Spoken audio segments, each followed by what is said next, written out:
Pour cette première séance de l'année, le marché parisien est passé dans le rouge à la mi-séance, affecté par une baisse de la production industrielle en France au mois de décembre. Les valeurs cycliques fortement dépendantes de la conjoncture pâtissent logiquement de cette annonce, à l'image de Technip, Vallourec ou encore Schneider Electric. Du rouge aussi pour Veolia Environnement. Les syndicats de la SNCM ont voté aujourd'hui la poursuite de la grève. Elle paralyse le trafic de la compagnie maritime entre la Corse et le continent. Et puis CGG Veritas pâtit d'un abaissement de recommandations de la part d'UBS. Enfin, pour son premier jour de cotation sous son nouveau nom, Airbus Group grappille 0,1%.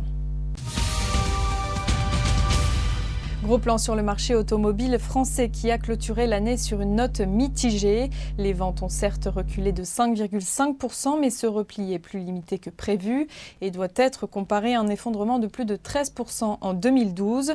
Sur le seul mois de décembre, les ventes ont même bondi de près de 10%, les Français anticipant la hausse de la TVA intervenue le 1er janvier. Dans ce contexte, Renault se distingue nettement et parvient à stabiliser ses ventes. Sa part de marché progresse même de 24,1% à 25,4% d'une année sur l'autre. Le bilan est moins reluisant en revanche pour PSA, dont les immatriculations ont reculé d'un peu plus de 7% en 2013.